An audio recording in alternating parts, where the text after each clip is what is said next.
Պարոն Ավինյան, զեկուցեմ, որ սույն թվականի հուլիսի 14-ին մենք ունեցել ենք քննարկում ազգային ժողովի ֆինանսավարական եւ բյուջետային հարցերի մշտական հանձնաժողովում, հանձնաժողովի նախագահ պարոն Պապայանի նախագահությամբ քաղաքապետարանին պարտատոմսեր թողարկելու հնարավորության համար մշակված օրենսդրական փաթեթի վերաբերյալ քննարկման արդյունքներով մենք ներկայացրել ենք առկա խնդիրները, ինչ սահմանափակումներ կան, որոնք թույլ չեն տալիս ներկայումս քաղաքապետարին թողարկում իրականացնել,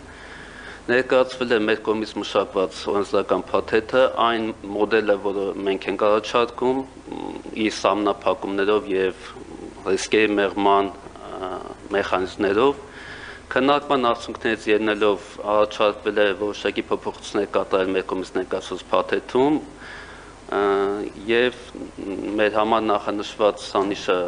որը 10 միլիարդի կարգեր, մենք նվազեցրել ենք մինչեւ 5 միլիարդ։ Քննարկման արդյունքներից ելնելով օրենսդրական փոփոխությունների փաթեթը խմբագրվել է, քաղաքապետարան ներքին ընթացակարգով ունեցել ենք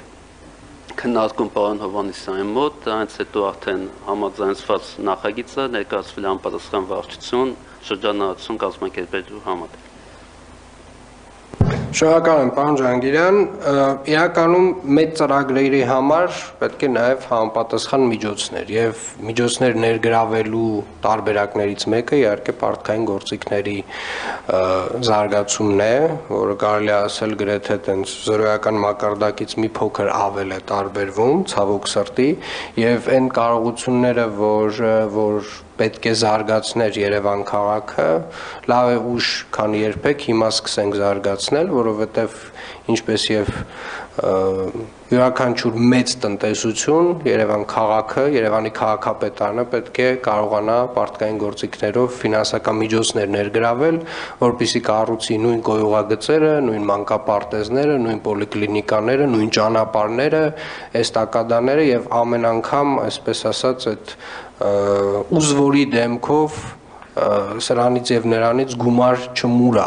որովհետեւ Երևան քաղաքը ունի այդ կարողությունը եւ այդ հնարավորությունը պետք է օգտագործի։ Ասեմ ավելին, այն ծրագրերը, որոնք որ մենք նախանշել ենք, իրապես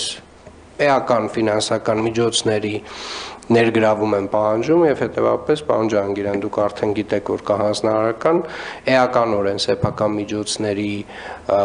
վերաբերյալ վերանայումները անել եւ իհարկե երկրորդ հատվածը ունենք նաեւ օրենսդրական մեկ այլ նախաձեռնություն բյուջեի բաշխման հետ կապված եւ ես կարծում եմ դա էլ նույնպես շատ կարեւոր նախաձեռնություն է, որովհետեւ Երևան քաղաքը իրապես հսկայական տնտեսություն է իր մեծ ծավալի արդեն հնացող ենթակառուցվածքներով, որոնք որ փոխարինման կարիք ունեն եւ մենք վստահաբար գալիք հնգամյակում այդ բոլոր ծրագրերի, այսպես ասած, մեծ թափ իրականացումը նվազագույնը պետք է սկսենք։ Նո արդեն սկսել ենք, բայց դրա հետագայի համար մեզ էական միջոցներ են պետք գալու եւ մենք այդ միջոցները պետք է ապահովենք։ Շնորհակալ եմ հաջորդը։